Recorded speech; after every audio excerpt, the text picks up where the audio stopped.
वो आवाज जिसने या अली गाने को अमर कर दिया, वो आवाज जो असम की गायकी का एक जुनून था, ये आवाज अब हमेशा के लिए खामोश हो गई। मशहूर सिंगर जुबिन गर्ग ने हमारे बीच नहीं रहे, पर क्या आप जानते हैं क्या है उनकी कहानी? वो कौन थे, कैसे असम का एक छोटा सा लड़का बॉलीवुड का बड़ा सिंगर बन गया? चलिए बताते हैं। जुबिन का असली नाम जुबिन बोरथाकुर था। उनका जन्म 18 नवंबर 1972 में हुआ। मेघालय के छोटे से शहर में जन्म हुआ। घर में संगीत का माहौल था।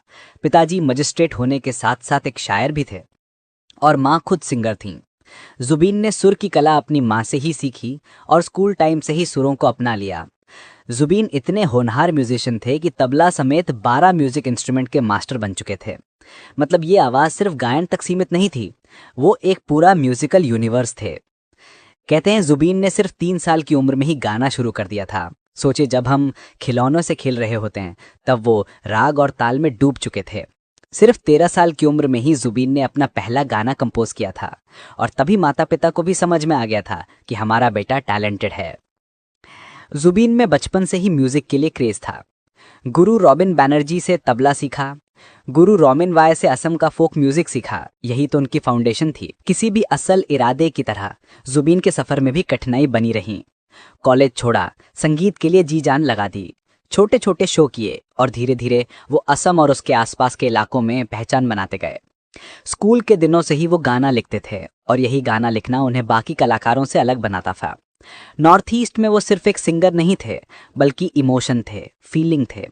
असमीज और बंगाली म्यूजिक में उनका कंट्रीब्यूशन अनमैचेबल था।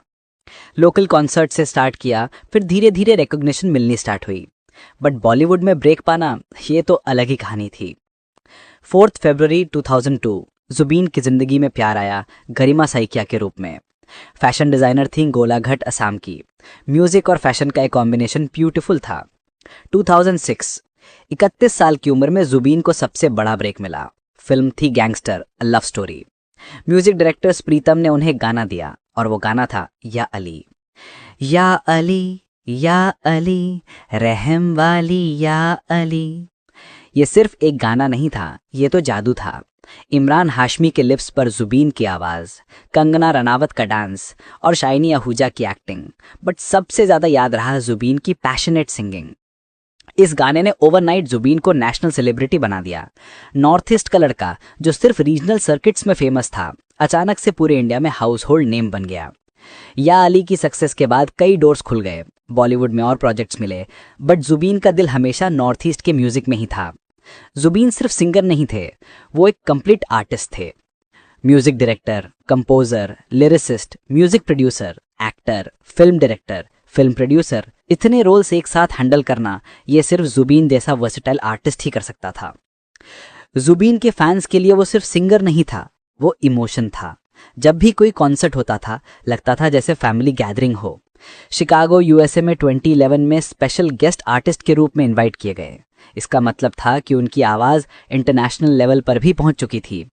असम का highest paid singer, north east का प्राइड, बॉलीवुड का बिलविड वॉइस, जुबिन के पास सब कुछ था। बट सबसे बड़ी बात यह थी कि उनकी आवाज में सोल था, इमोशन था। सितंबर 19, 2025 एक आम सा दिन था। सिंगापुर में नॉर्थ ईस्ट फेस्टिवल के लिए गए थे, जहां एक हादसे का शिकार हुए और समुद्र में डूब गए। तुरंत रेस्क्यू किया गया, हॉस्पिटल में भर्ती किया गया, डॉक्टर्स ने इंटेंसिव केयर में रखा। लेकिन 52 साल का यह हसीन सफर यहीं रुक गया। दोस्त, आज जब या अली सुनेंगे तो आंखें नम हो जाएंगी। जब कोई असमीज फोक सॉन्ग बजेगा तो दिल भर आएगा। जुबिन गर्ग सिर्फ एक सिंगर नहीं थे, वो एक इंस्टीट्यूशन थे।